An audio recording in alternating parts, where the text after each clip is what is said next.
Well, thank you as always for choosing to spend your valuable time with us here today. You will be really glad you did. I'm looking forward to a super interesting conversation.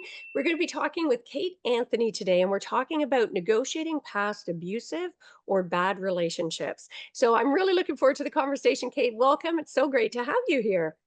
I am so happy to be here. Thank you so much for having me. And for those of you who may not know her, Kate Anthony is an author. She's got a critically acclaimed #1 ranked podcast that she hosts. She's a high conflict divorce coach. She's not afraid to initiate those tough conversations about relationships, about domestic violence, about the cultural implications of our patriarchal society. She's been featured as an expert in the New York Times, in Forbes, Newsweek, Pure Wow. The list goes on. And she's also a survivor of domestic abuse herself and uses that to help catapult and inform her in helping her clients out there. And she's overcome many of her own challenges, obviously, in navigating divorce with a child to consider. She works as an advocate for women, and that comes after a 20-year plus, I think, career in Hollywood, which is very exciting, sort of bookended by Sesame Street at the one end and 5 years on Grey's Anatomy. So all of you would have had to have hit one of those points and likely At know some Kate from point. there. Yeah, at some point. So why don't we kickstart? Tell us what inspired you to write. I think your most recent book is called "The D Word," making the ultimate decision about your marriage. What was the inspiration for you on that, Kate? It was really that I work with women all day, every day. I hear some of the same stories over and over and over again. When you're in it, you feel so alone and you feel like you're the only one, and it's a very isolating Yeah, experience. But when you're sitting in my position and, I have a Facebook group right now that has about 18,000 women in it. It's wow, incredibly active, yeah, a really engaged group. And, I work with hundreds of women privately. They go through my programs and I hear the same stories over and over again. yeah, And so I wanted to create something that was really a one-stop shop for all of the questions that I see and yeah, hear every single day.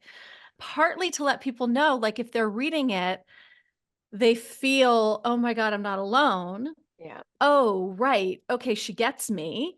And here's what you need to do. Here's what's yeah, next for you," right? yeah, Really as a guide for yeah. how to move through this. Well, I love that you put it out there. I love the work that you do, and I bow to you for speaking so openly and vulnerably about it. It's one of those issues, I think, that people, there's so much shame or embarrassment or guilt around it Absolutely. that we don't talk about it, and everybody assumes, oh, I'd never find myself in that situation. And since you're being so transparent, I will, in law school I met somebody who was in a very intense relationship, one of those fire and passion. Oh, yeah. Mhm. I am a strong flavor myself. Run. I'm a very Run. strong, independent woman. And when you're in it, the bar keeps getting lower. It's like, oh That's my gosh, he's right. so sorry. And it's because he cares so much. And it's because there's such passion and fire there. And then that bar just keeps dropping and you lose perspective until you get out of it. So I'm really looking forward to the conversation. You are so on the money with that, Cindy. I say that all the time too, is like the bar keeps getting lower and we don't see it happening. We don't see it because it feels so reasonable. Yes. We're talking about like a negotiation, right? This Yeah. is a negotiation that you can never actually be on the right side of.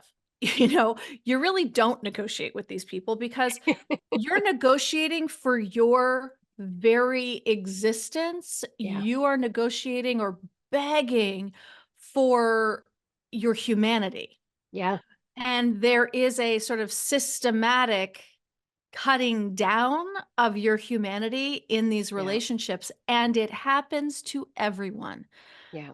Every socioeconomic class, Yes. every education level.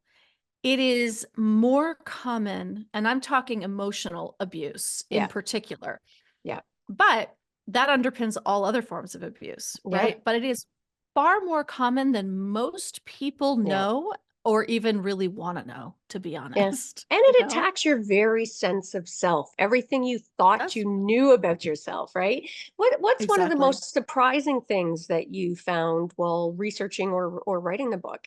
Oh gosh. I don't know about while writing the book itself, but as I doing the work that I do, Yeah, the most surprising thing to me was how common this is. How many women are suffering yeah, and the excuses that women make for the bad behavior of men, but yeah, really that's just it's a mirror and a kind of a parroting of the excuses that their partners are making, yeah, yeah, right? And with the gaslighting that yes, happens so that we believe the narrative, we believe that if we would just do X, everything would be fine, and so we yeah, do X, but it's not fine, but because there's Y, right? And it's yeah, the target, it's a constantly moving target, yeah, and you're never gonna hit it. yeah, And that's the thing that's really hard. I think so many women come to this, they come to my work, they come to my groups, they come to my programs, my podcast, my book, trying to figure out what's the one thing I'm gonna do to make this stop? yeah. And So the true. one thing that you can do to make this stop is get out. Yeah, because of course It's it's the all on us, only right? thing. What can I do? We're supposed to be the fixers. And let's since you've Yeah. sort of skirted on we're just edging on the issue. Let's talk about the elephant in the room for a moment, about patriarchy for a moment. And Mhm. I'd love to have your thoughts on how the media gets it wrong and misrepresents it and how that ends up affecting the conditioning of women that causes this cycle where we're like, what is that one thing I can do? And how can I fix this? And buying into that kind of mythology. Well, I think that what the media really gets wrong is not naming it. Yeah. They're not saying that this is what it is, right? We're Yeah. the more we talk, we talk about these things, but we don't call them what they are. There was a recent article, do not ask me where, but it was all about basically it was all about domestic violence and a new law and yada yada yada. And the words domestic violence were actually not in the law. So like what? Yeah. And so we're not naming that the problem here. Now look, I think the problem also is in the word patriarchy. As soon as we say it's patriarchy, men get really defensive That's true. and they get really angry and they feel attacked. And I Yeah. get it. I really do. Yeah. I remember when my son was about 13 and I was having conversations about toxic masculinity. Yeah. And he ran from the room, went into his bedroom, and slammed the door. And I was like, dude, what is the matter? What's going on? Like, we Yeah. were having a good conversation. And he was like, you just said that men are toxic. And I was Yeah. like, oh, okay. I didn't, but I Yeah. understand why you would feel that way. Right. And so I Yeah. do think that we have to look at this from a perspective of patriarchy is bad for everyone. Yes. Yes. Under the patriarchy, men are dying at much younger ages than women of stress related diseases. They die by suicide of a much higher rate. Yeah. They don't, we live in a culture that doesn't teach men how to be with their emotions, how to Yeah. share their emotions, how to be in community with one another, Mm. how to be vulnerable with other men, Yeah. right? They don't have the support systems and structures that we as women really flock to and consume. Yeah. And it's literally killing them.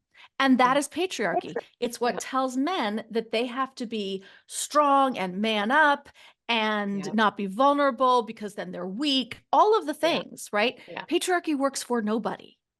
Well, I'm glad you spoke to that because I think when we talk about unconscious gender bias and or Yep. about patriarchy, everybody immediately thinks we're talking about men, being biased against women. But it's much further than that. It's Yeah. men. Yes, there are unconscious gender bias by men against women, by women against women, by women against ourselves, by women against men. I mean, Yeah. they still do that Sure. exercise about the man box in grade 3, and still in today, it's shocking to me that young boys, if they're asked to describe what words go in the man box versus what words should be outside, it's that same old story. Don't cry, strong. So there is a lot of pressure on men that arise from unconscious gender bias as well. So how do you think that sort of patriarchal system affects, men's behavior, marriage, Hmm. violence, and even our Uh-huh. divorce Yeah. legislation? Yeah. So, ooh, that was a lot of questions there. I'll try and get them all. First of all, it affects men in, men's health and their and violence because what I mean by toxic masculinity, right? And what is actually the original definition is that when we don't allow men to feel their feelings, to actually express pain, Yeah. sadness, fear, desperation, like whatever it is, they stuff it down. And what we know is that the more you stuff emotions down, the more Yeah. they fester, they toxify. Yeah. They become toxic. They have to come out. You cannot repress these things without them leaking out the edges in some way. They don't go away. Yeah. When you suppress them, they fester, they toxify, and when things get toxic, they turn to a gas, right? They start to leak out in other Yeah. ways. And this is where men often in these situations turn to rage. Yeah. It festers and becomes rage. Their pain, their agony, their trauma Yeah. becomes rage. And Yeah. the only way that we've taught men that it's okay to express feeling Yeah. is through violence, Yeah. through whether it's their fists or a gun. Yeah. And you've got these children who, I mean, my heart absolutely breaks for Ethan Crumley, who's the a kid whose parents just got sentenced to 10 to 15 years in prison because that child was begging his parents for help. Yeah. Begging, begging, begging. I need Yeah. help. Please help me. Please help me. And their response was, man up. Yeah. And Yeah. so the kid had no other option like the only way he could get anyone's Yeah. attention was to Yeah. get a gun and go Yeah. kill people. Yeah. Right? Like, what are we doing? Yeah. Well, and it's interesting when you speak about the rage because we're in such changing times about gender identification and sort of, women rising and all that. And I was laughing when you were talking about your son storming away. I had a similar experience recently. We were having, I thought, a great conversation at the dinner Yeah. table, and I was sharing some studies for my book about unconscious gender bias and how women who were asked to identify their gender, just simply check off whether they were male or female before writing their SATs, actually underperformed, which I found shocking as a statistic. And I could see my youngest was getting really agitated. He's like, oh, they do all of these studies for women. Where are these studies for men? How do you know that men don't underperform as well? I'm like, wow, okay. So you hit the nail on the head. Yes. So let's dig in. When should do women know? Like, what tips do you have for when women know that maybe it's time to leave a marriage, which is a tough decision? Listen, it's really, really hard, right? That's why I'm in business. It's why I wrote a Yeah, book. It isn't, yeah, it is I think one of the hardest decisions that we will ever make. of course. 69% of marriages are ended by women. We don't Hmm, want our I marriages to didn't know end. that. Yeah. Or 69% of divorces are initiated by Yeah, yeah, women, I should yeah, say. Yeah. It's so hard because we don't want our marriages to end. yeah, We're so desperate for things to be better. yeah, yeah. A shocking statistic is that of divorcing couples, only 25% have actually Goodness. attempted marriage therapy. Wow. And but I will tell you from my anecdotal experience, all of these women are begging their husbands to go to therapy with them, Yeah, begging and have been for yeah, years. And when they're like, I don't see the problem, as far as, one of the things that I say a lot is if a relationship isn't working for one person, it isn't working. yeah. So if one person comes and says, I'm having an issue, things aren't working in our marriage, if it's working for Yeah. you and you're like, I don't know, it's all working for me. Sounds like a you problem. The likelihood is she's doing all of the emotional labor, she's doing all of Yeah, the domestic labor, and she's actually exhausted of and she's course. over it. And of course it's working for you. Of course there's no problem for you. But Yeah, guess where the problem is? She's gonna leave. yeah, And then you're yeah. gonna go, I never saw it What coming. happened? Yeah. Right. Now, Because you weren't paying attention. Because you weren't now, how much listening. negotiation do you think a woman should try before Yeah. ending a marriage? I think it's a great question. I think that, look, this is like I said, it's the biggest decision you're ever going to make. I think you owe it to your spouse, your family, your kids to say, "Hey, Yeah. I keep telling you that we have a problem. You seem to think that we don't. Yeah. Um, I keep telling you I have a problem. I would like for us to go to therapy to work this out. If you refuse to work with me on this, I may be left with no choice but to end our marriage. Are you willing to go to therapy with me?" Yeah. Now, here's the problem. It is Couples therapy is contraindicated in a few key areas, one of which is abuse. Yeah. You should never, ever, ever go to therapy with an abuser.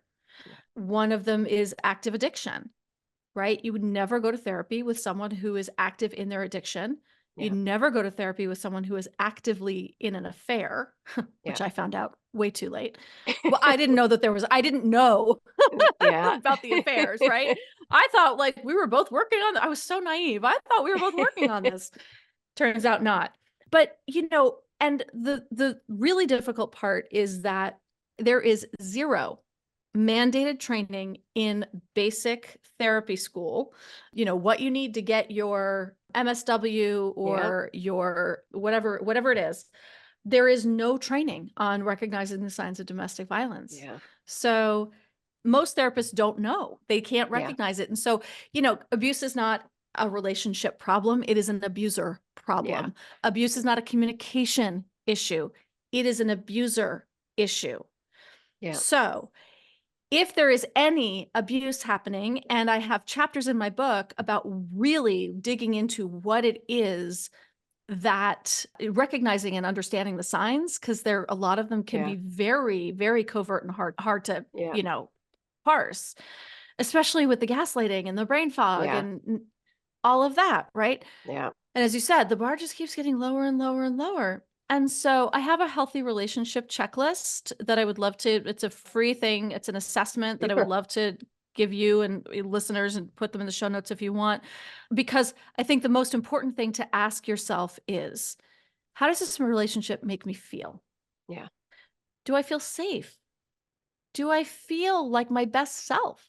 Yeah. Do I feel supported and nourished? And do I feel like doing the same for him? Yeah. Right? All of this. And it's because a lot of times we get stuck in the like, well, he's doing this. I don't know. Is that bad enough? Is that okay? Like he's doing this. What does it look like? And it's like, how do you feel? How do you feel day in, day out? So yes, there's room for negotiation unless there is active abuse, in which case there's no negotiating. Yeah. Yeah. And just to clarify that, because I'm sure some of our listeners will be going, huh, why is therapy contraindicated for, and I think Mhm, mhm. you've expressed it, but just in a nutshell, what would you say to our listeners so that they get the point? If you're in that situation, why therapy is contraindicated when you're in an abusive situation? So when you go to therapy, you are going to be vulnerable. You Yeah. feel like you're in a safe space. I can open myself up a little bit Yeah. more. Maybe this time he'll hear me or understand Yeah. what I'm saying. When you're in a relationship with someone who's abusing you, they're not in this relationship for anything other than power and control over you. And that's a really hard thing to hear. Yeah. And it's a really hard because they don't love you the same way you love them. Yeah. Yeah. And right? And if the answer to the question, why does he do that? Why is he doing that? If the answer because he's trying to control you Yeah. makes more sense, then Yeah. you have your answer. So Yeah. while you go in there with more vulnerability and, an increased sense of safety and you're letting your guards down, they now have more access Yeah. to your vulnerabilities to use against you as soon as you get home. Very often they've now learned therapy speak, Yeah. right? So they're gonna go home and they're gonna use the words that the therapist Yeah. said, well, I can't help it. I was triggered, or, Yeah. you should Yeah. really, all right. And so they're gonna start to use the language of therapy as a weapon against you. Yeah.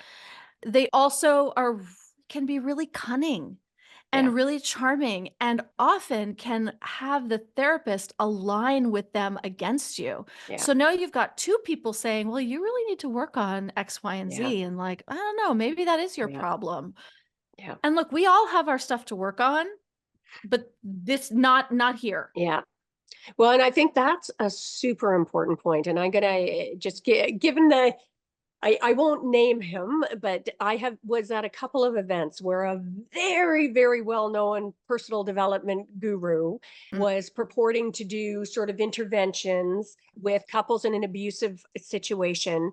And it took all of my strength I was just going apoplectic in the audience because he was bullying the woman that she needed to be taking responsibility. And but what have you done? And what have you done? And super gentle and sympathetic and painting the abuser out to be the victim. It was so thank Yes. you for calling that out That's because right. I think That's it's a big exactly right. issue in that culture. Yeah, that was Well, disturbing. listen, yes, I have seen that, and I probably know who you're talking about because Yeah. he's actually kind of famous for it. We'll confirm off mic. But yes, also not a trained therapist, Yeah. has absolute not a domestic violence Oh, advocate, has yeah, zero business intervening in such a thing. absolutely. And but this is the problem, like, we don't know, so we go to, like, a Yeah. personal development workshop because we think, "Oh, well, I'm the problem, so I'm Yeah. gonna, like we're gonna do this program together, and we're gonna learn new Yeah. skills and new tools," and, oh my god, it's so dangerous. And, Yeah. exactly what you said, it was, with the Gabby Petito case. I don't know if you watched that traffic stop, body cam footage in No. Moab. Well, before when you know who I'm talking about with Gabby Petito? She was No, I the don't know the young girl. story. Oh, Yeah. okay. Well, she was a young girl and she was on the road living in a van with her fiance, Brian Laundrie. And they were, influencers living their best life, posting pictures, Yes. beautiful, Yes. young, right? Yes. And then she disappeared Yes. and he went home. And then a couple of weeks into her disappearance, there was some body cam footage released from a traffic stop. Uh-huh. Someone had said, I think that girl's being abused. They called the cops. Cops stopped them. And she was hysterical, Yeah. absolutely hysterical. And he I was didn't. so calm. And he was just like, Oh, yeah, I don't know. And she's like, I know I have so much anxiety and OCD and it was my fault. And I was like, and I was doing this and I was doing that. And so every single person who watched that video who has been yeah. trained in Of recognizing course. signs of domestic violence went, oh, she's dead. Yeah. Because she'd already Oh, been missing for a couple of yeah. Yeah. weeks. Yeah. And we were all like, she's dead. He killed her. Obvious. But the cops didn't have any training. Yeah. And so they said to him, I think that you are the victim of domestic violence. Oh my. Yeah. Oh, wow. And she was dead and he had killed her. And then he took his own life. So, but she could have been saved Yeah. had they Oh, recognized that's it. heartbreaking. I did not It's know that about the body cam. That's heartbreaking. Yeah, it's Now, and awful. let's talk to women out there because when children are involved in a marriage, I think Yeah. so many women are really hesitant to leave an Hmm. abusive situation, a bad marriage. I'd love if you could share your Yes. thoughts on that. Yes. Well, and so they're not just my thoughts. I want to really be clear. This is research. The research Yeah. shows, the clinical research shows that staying in an unhealthy or even unhappy marriage for your Yeah. children is not good for them. Yes. It's actually worse for Yeah. them. And if you think about it like this, is this the relationship that you want your children to have? Exactly. You'll have a lot of clarity Yeah. because this is it. We're the Yeah. model. We are modeling relationships to our children. And if you Yeah. doubt that, you might want to look back on your childhood and your Yes. relationships, right? Like what Oh, your parents, what did you grow up seeing, right? oh, So if this is the model, is this what you want for them? yeah. Yeah. Oh, that's And such a good point. I remember growing up and seeing, and again, I don't share this very often, but the images of my dad with my mom by the oh, throat with their feet up off the wall. And yet then there would be oh my moments God, of Cindy. such tenderness, of course. So That's what right. do? I go out always looking for I equated love, there had to be that intense fire and passion, Ugh. or it That's right. couldn't be real. I mean, it couldn't be That's real. exactly right. That's exactly right. That is the model. That's the imprint. It's the blueprint, Yeah, right? Now I conflate love with yeah, violence. yeah, And if it's not there, I don't recognize it, yeah. Oh, and I right? think how many great guys I blew off because I'm like, oh, they're so nice. I don't feel that fire in my belly, I don't right? feel, listen, and we know now that that fire is anxiety. The Yes. body does not, the brain doesn't know the difference. The body Yeah, knows because the yeah, body keeps the score. All of our trauma yeah, lives in our body. So when you meet someone and you have that crazy feeling, that yeah. crazy fire, that is your body saying, danger, danger, danger. I'm terrified. I recognize this and I'm scared, right? That's PTSD. We Yeah. call that PTSD. That's so So, good. we avoid Yeah, that now. So there's that, right? First of all, there's the model. Then there is the feeling and the sense, right? The terror that we think that we need to stay in order to mitigate yeah, the violence, even yeah, if it's emotional violence. For a lot of men yeah, parent with rage. yeah. It's about power over. Of It's course. not, they don't take the nonviolent communication parenting courses Yeah. that we all take, right? Yes. Very often they're like, I know how to do this, and it's, bend to my will. Yeah, And so we're hesitant. We're like, I can't leave my kids to that 50% of the time yeah, because family law certainly doesn't acknowledge emotional yeah, abuse or yeah, any of those things, right? It barely yeah, recognizes, physical violence. yeah, So the fear is, if I'm not there all the time to mitigate this, then my children will be exposed and in danger more ah, often. yes. The Ah, reality is that the research shows that children only need one healthy, happy, nurturing home in well, order to be okay, yeah, to grow well, up sort of, yeah, not that, listen, not that they'll be unaffected. Of course they'll be yeah, affected. sure. And here's what you're doing. First of all, if you're in the home all the time and they're in Yeah, the instability 24 yes, hours a day, their nervous systems are on high alert. They have way more stress hormones flooding through them at all times. They have no time to decompress, yeah, and you're not safe either. yeah, And yeah, I want to say that again. If you're keeping your kids in that situation, then you are not yeah, safe either. They can't trust you. uh, yeah, If you get out and you're able to provide one stable, healthy yeah, home, you give your children the gift of perspective. They feel one way at one house and they feel another way at the other house. Now they have choice. yeah.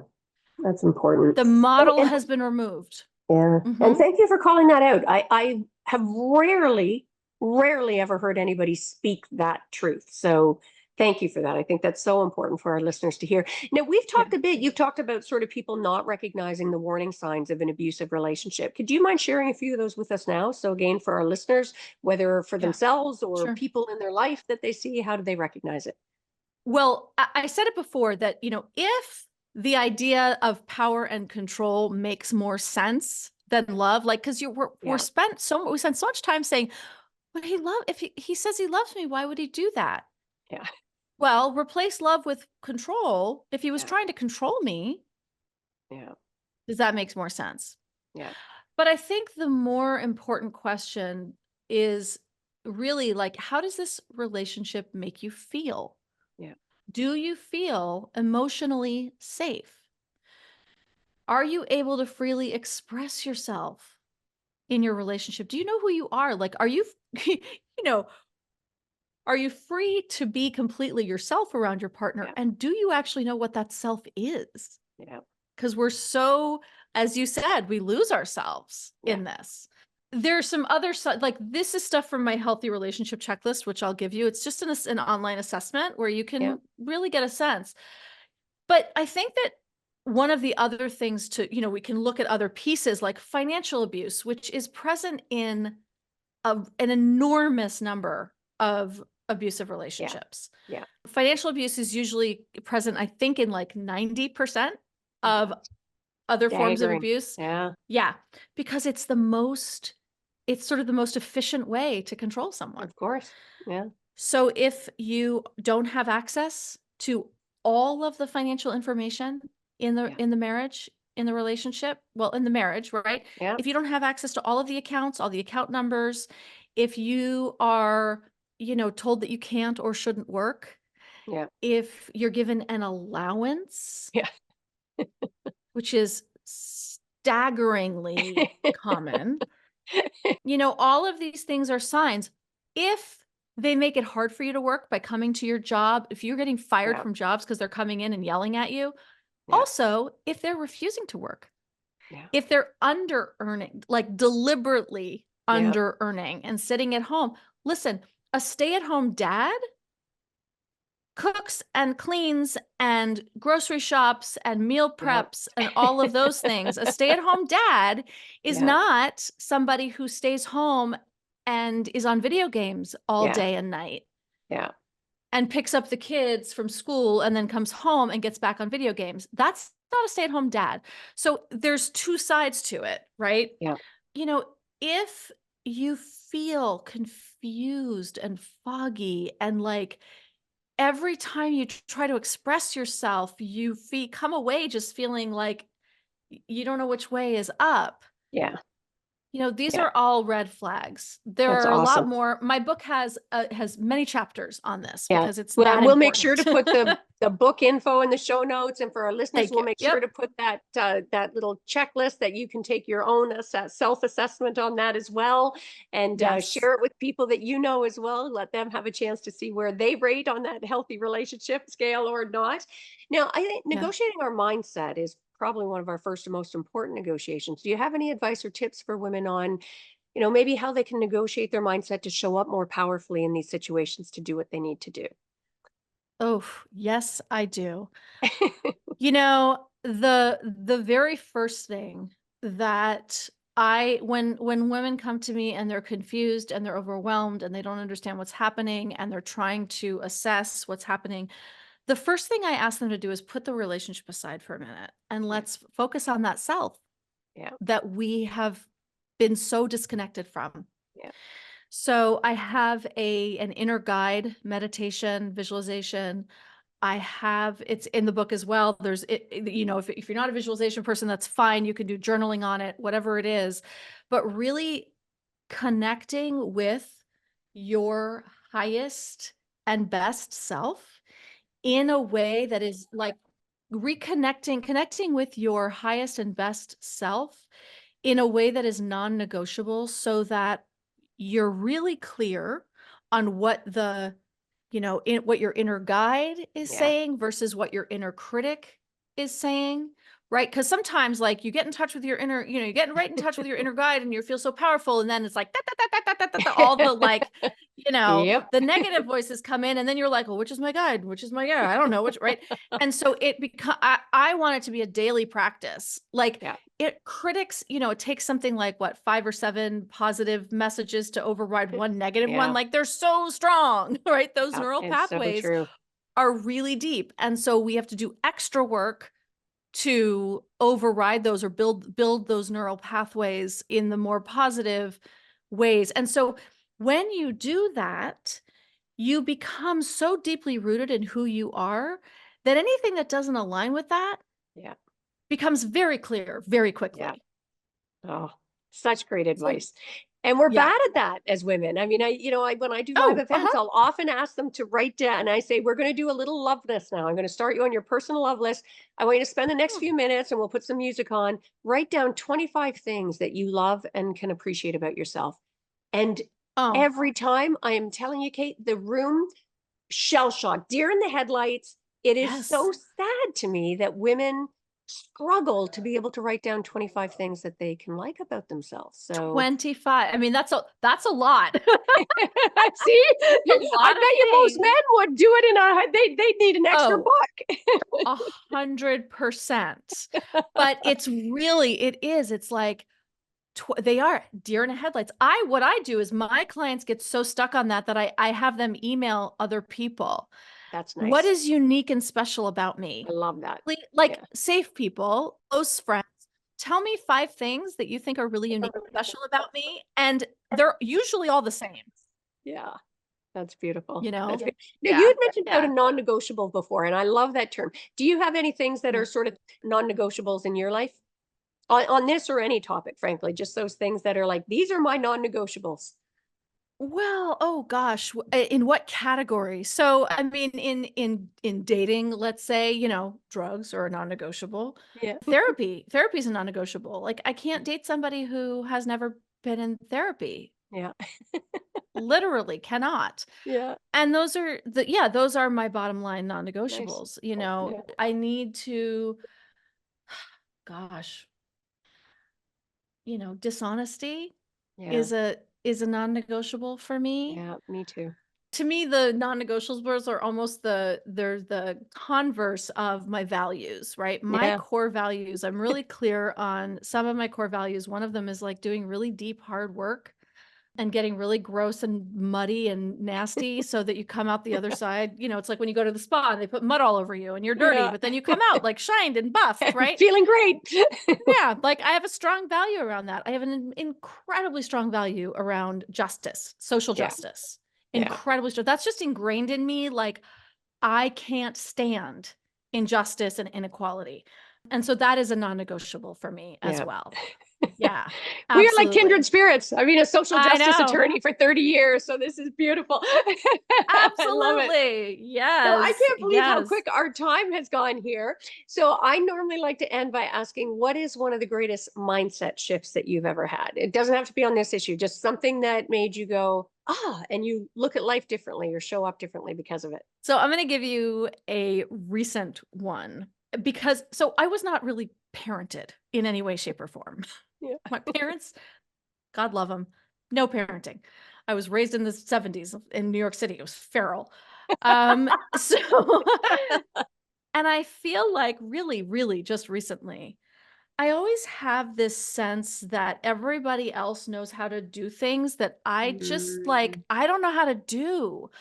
I can't. And I'm like, well, I guess their brains work better or and it occurred to me this week that the thing that they do that I don't do is that they actually do it.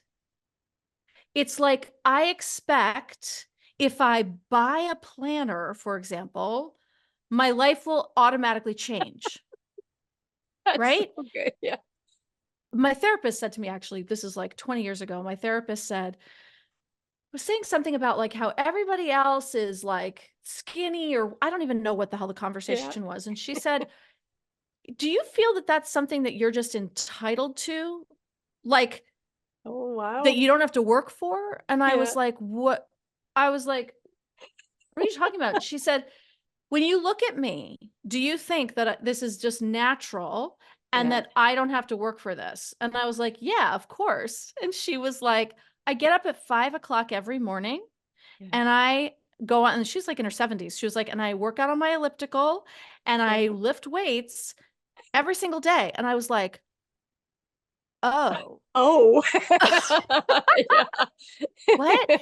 And it was a seed that was planted a really long time ago about one Yeah. specific thing. But what I've noticed this week is, oh, wait, this is true of everything in my life. So I bought a new planner and I was like, it didn't change my life. I don't understand it. And then I was like, or you get on the internet and you watch all the YouTube videos about how to use this particular planner and you figure out how this works for you and you Yeah. invest the time and you make the plan right? And then I was like, oh, I actually have to do it. And it's so basic. I But love it. again, like, oh, I have to do it. Yes, I have to go to the gym every single day. Yeah. Meal planning if I want it to work, I have to do it every week, I love this. or And when you sometimes think, every day.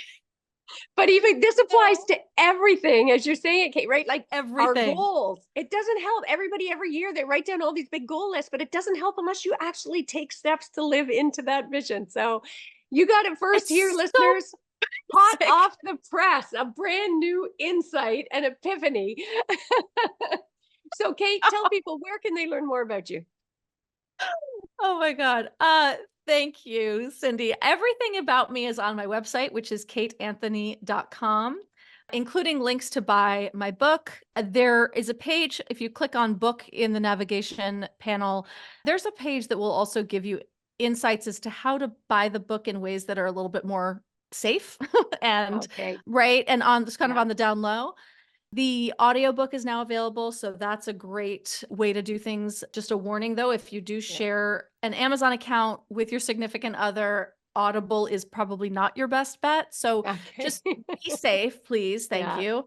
And I am on Instagram at the Divorce Survival Guide, and my podcast is the Divorce Survival Guide podcast, which I would love to have you on, Cindy, Oh, I since we're would now love that. complete kindred spirits. So Yes, I would that's love me. that. And we will make sure for our listeners, don't panic if you didn't catch all of that. We will have that all in the show notes. And thank you so much, Kate. This means I appreciate all of the nuggets that you've shared, the heart that you've shared here, and your vulnerability. And I just know it'll make such a difference in the lives of people who are listening to this. So thank you for joining us today. Thank you so much for having me. And everybody, make sure to check out those resources. Go get Kate's book. Make sure you share it with people in your life. And for heaven's sake, share this episode as well with people in your life who you know could get some benefit from this, which is just about everybody. So make sure to give the gift of sharing. Make sure to subscribe if you haven't done that yet. And before we sign off today, as always, want to give you some ways that we can work together if you're looking to up-level your negotiation skills so you can negotiate a better life, because all of life is a negotiation. I've got everything from my signature one-on-one and mastermind experiences to online programs and everything in between. So if that sounds interesting to you, check it out at Art of Feminine Negotiation. And if you haven't got my book yet of the same name, please do, Art of Feminine Negotiation. And that is a wrap for this episode. So until next time, go forth and negotiate your best life on your terms so you can stop missing out and start getting more of what you want and deserve from the boardroom to the bedroom. Until next time, take care.